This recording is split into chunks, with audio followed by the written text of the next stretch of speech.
ब्रह्मचर्य के लिए भोजन में सुधार होना अत्यंत आवश्यक है। एक बार एक बादशाह ने भागवतिक श्रेष्ठ वैद्य को बुलाया और पूछा 24 घंटे में स्वस्थ शरीर के लिए कितना भोजन अनिवार्य है। तो उसने कहा 24 घंटे के लिए 39 तोला अन्न अत्यंत अनिवार्य है। 1 तोला 10 ग्राम, 39 तोला 390 ग्राम। 24 घंटे में आपके अंदर अन्न 390 ग्राम जाना चाहिए। इसके बाद उन्होंने कहा कि इतने से क्या होगा? तो हकीम बोला कि शरीर पोषण के लिए इससे ज्यादा की आवश्यकता नहीं है। इसके अलावा जो ज्यादा खाया जाता है वो आंतों को बोझा देता है, ब्रह्मचर्य की हानि करता है, भजन में प्रमाद करता है और उम्र को नष्ट करता है, समय को नष्ट करता है। कितना? 390 ग्राम 24 घंटे में, मतलब 2 रोटी 1 कटोरी दाल बस, या आधा कटोरी दाल आधा कटोरी सब्जी। ये स्वस्थ शरीर के लिए चाहिए, ये कोई साधु का आहार नहीं है, स्वस्थ शरीर के लिए। बादशाह को उत्तर दिया उस भागवतिक वैद्य ने कि 39 तोला अन्न की केवल आवश्यकता है। देखो इस पे विचार करो भाई। 390 ग्राम 24 घंटे में अन्न जाना चाहिए। इसके बाद थोड़ा दूध हो गया, थोड़ा पानी हो गया। 390 ग्राम मतलब 400 ग्राम भी पूरा नहीं, 24 घंटे में, दिन रात में। और इससे शरीर स्वस्थ रहेगा और आपकी आध्यात्मिक शक्ति बढ़ेगी।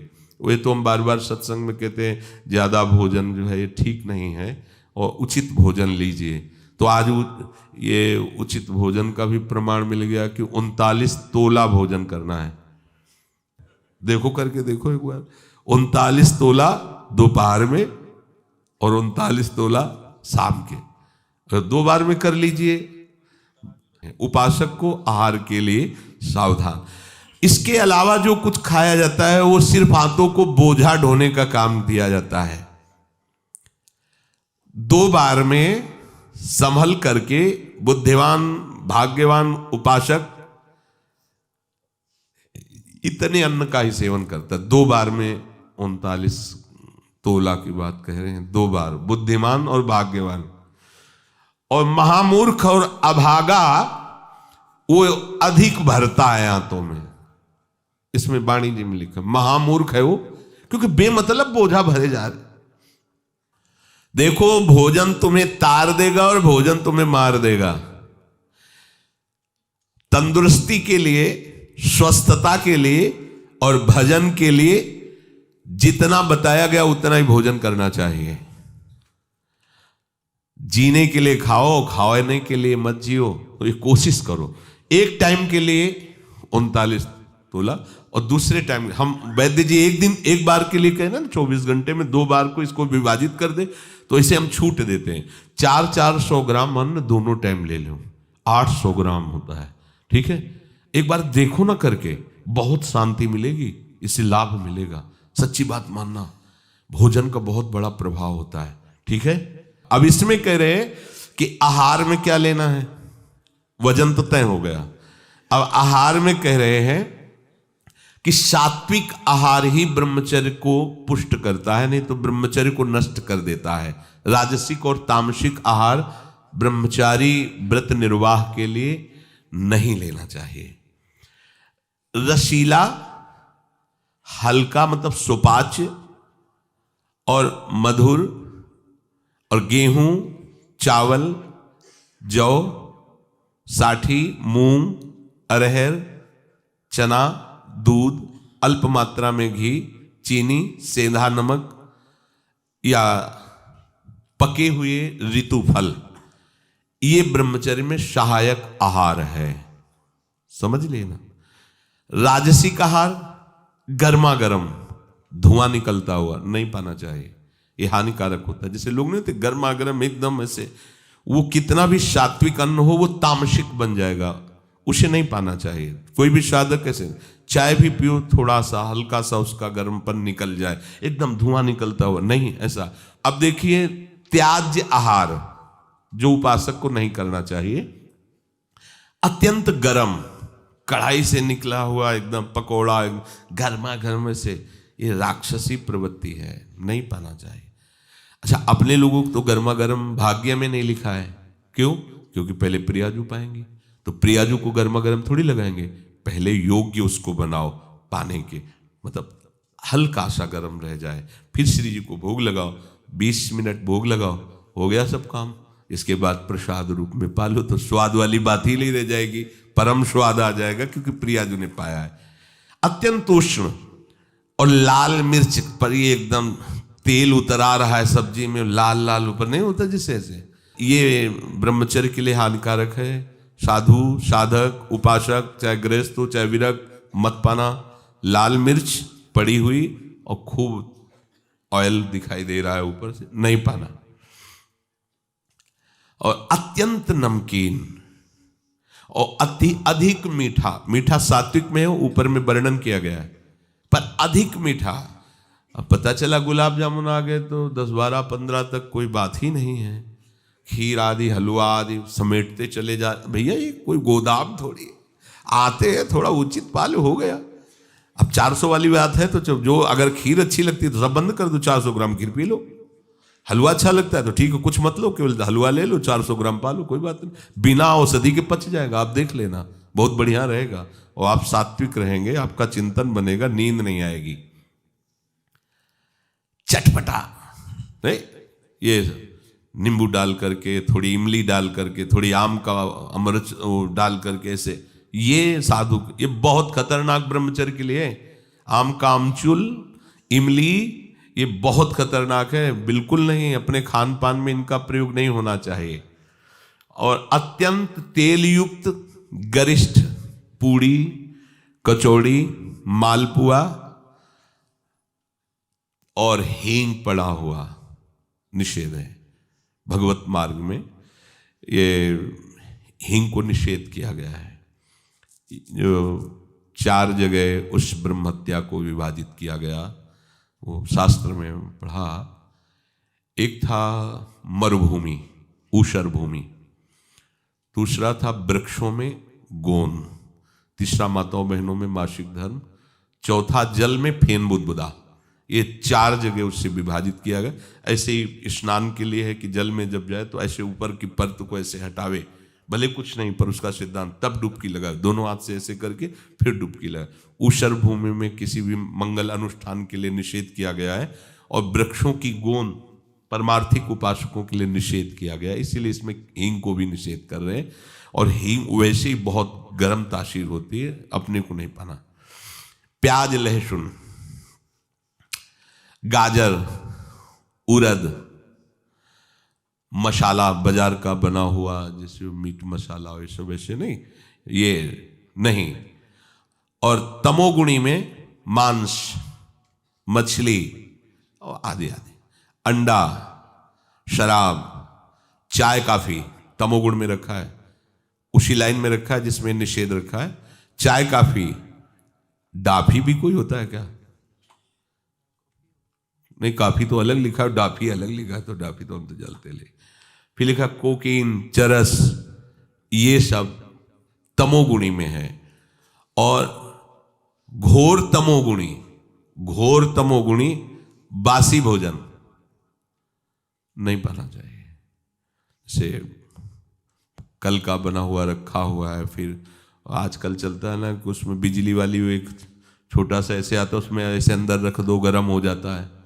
हाँ, ये साधु के लिए नहीं है तो उपवास कर लो, बढ़िया है। जब मिले तो ताज़ा भोजन, जो ताज़ा का मतलब कल परसों का, ऐसा नहीं कर पाना। इसीलिए जैसे ब्रेड आदि हैं, ये आपकी उपासना में सहयोग नहीं देंगे, ये तमोगुण पैदा है। ये अत्यंत तामसिक आहार के अंतर्गत आते हैं। कई दिनों का बना हुआ ये बाजार में जैसे कि ले आए आप, उनको तल के ऐसे, ये सब ठीक नहीं। चाउमीन, वो क्या कहते हैं, सेमई जैसा, ये सब बिल्कुल ठीक नहीं है। ये क्या चल रहा है यार? अरे आटा लगाओ, 4 रोटी बनाओ, श्री जी को भोग लगाओ, पाओ, पेट भरो, भजन करना है। चंचलता, काम, क्रोध, लालच और पापाचरण से युक्त बना देने वाला ये तमोगुणी आहार बिल्कुल नहीं करना चाहिए। जो ब्रह्मचर्य व्रत में रहना चाहता हो उसको सावधान रहना चाहिए कि बासी, बाल पड़ा हुआ, मक्खी पड़ा हुआ, ये भोजन सब अत्यंत तमोगुण के अंतर्गत आता है।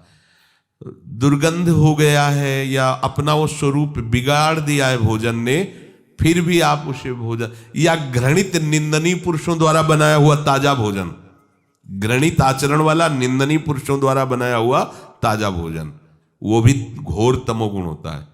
अब पीछे शीशा में जो सामान है वो तो बढ़िया चमकती हुई, लेकिन पीछे कैसे बन रही है, कैसे तुम्हें पता चलेगा कि बनाने वाला कौन? बेचने वाला तो चंदन तिलक लगा के बैठ गया, सामने बॉक्स में बहुत अच्छी अच्छी उसकी पोजीशन दिखाई दे रही भोजन की, लेकिन पीछे जो बन रहा है वो कैसा पुरुष बनाने वाला है।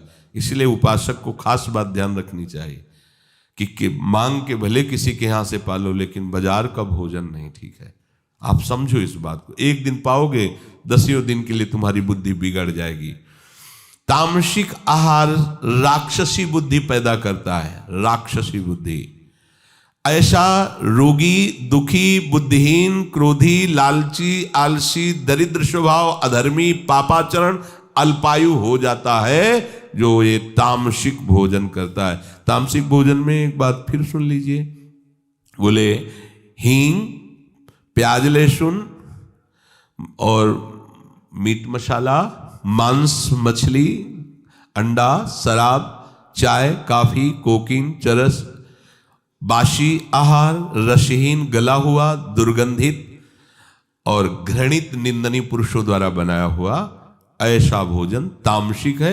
ये आपको ब्रह्मचर्य नहीं रहने देगा। दुखी, बुद्धिहीन, क्रोधी, लालची, आलसी, दरिद्र, अधर्मी, पापी और अल्पायु बना करके नरकगामी करेगा। ऐसे भोजन से बचा जाए। प्रभु करुणा करके उपदेश कर रहे हैं, प्रशांतात्मा विगत भीर ब्रह्मचारि व्रते स्थितः मनः संयम्य मच्चित्तो युक्त आसीत मत्परः। प्रशांतात्मा,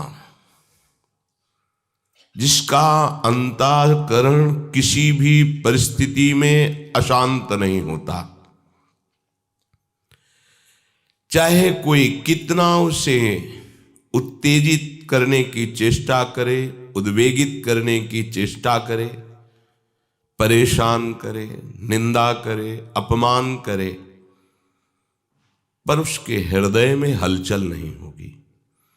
या कोई कितना अनुकूल हो, कितना प्रणाम नमस्कार, कितना सुखद वाणी, सुखद व्यवहार, उसके हृदय में हलचल पैदा नहीं होगी। ना रागात्मक हलचल, ना द्वेषात्मक हलचल। ये बहुत बड़ी स्थिति है और ये स्थिति प्राप्त करने के लिए ही हम सबको भगवत मार्ग मिला है।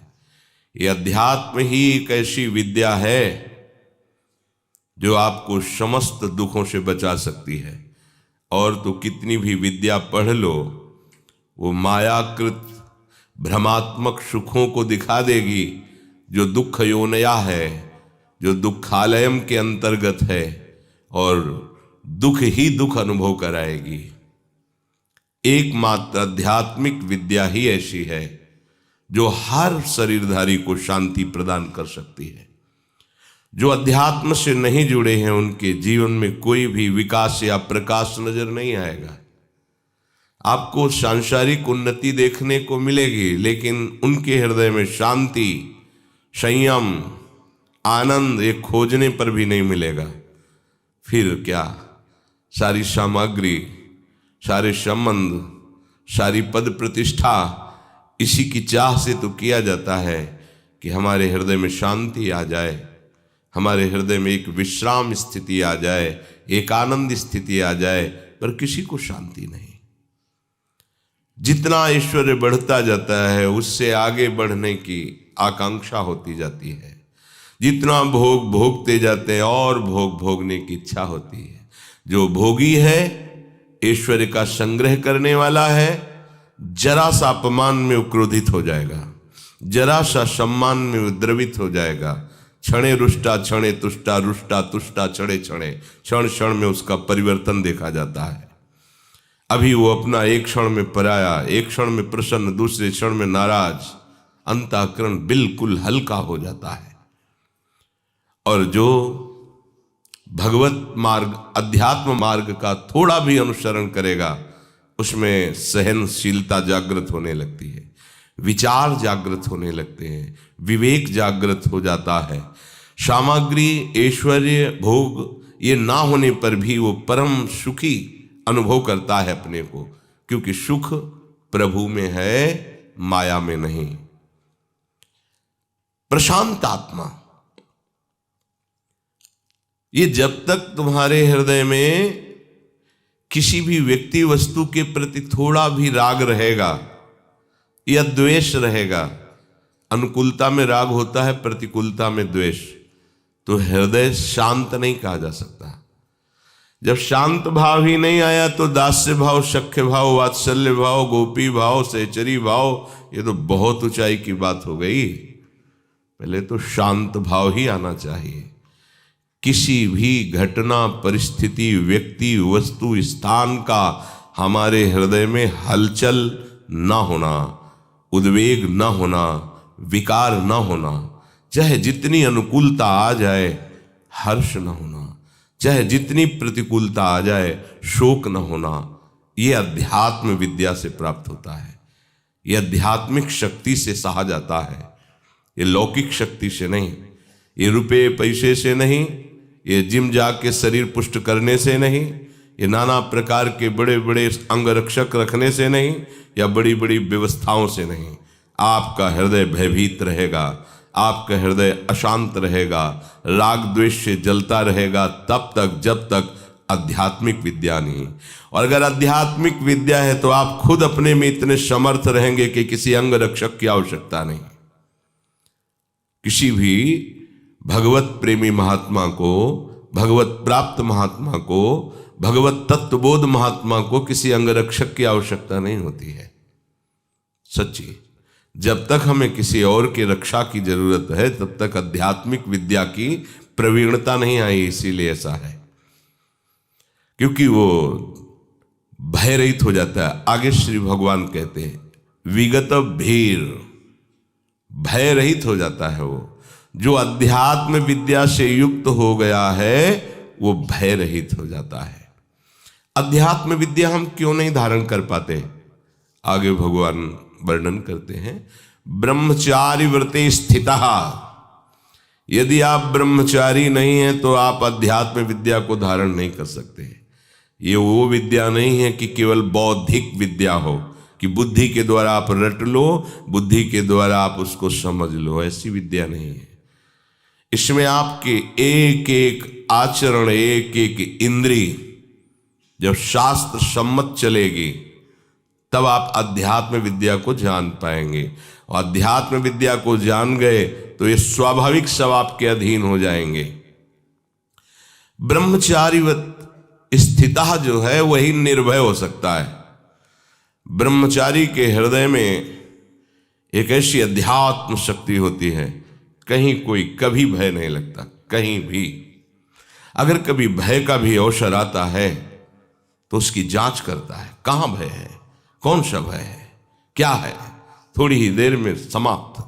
क्योंकि जो निर्भय चरणारविंद का आश्रय लिए हुए है, महाबलशाली प्रभु श्री हरि की भुजाओं का आश्रय लिए हुए, उसे कहाँ भय लगेगा। अभयद भुज दंड मूल, जिनकी भुजाएं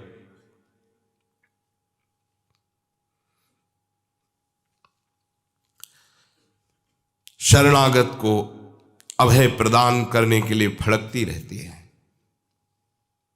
अजान बाहु अमित बलशाली प्रभु श्री कृष्ण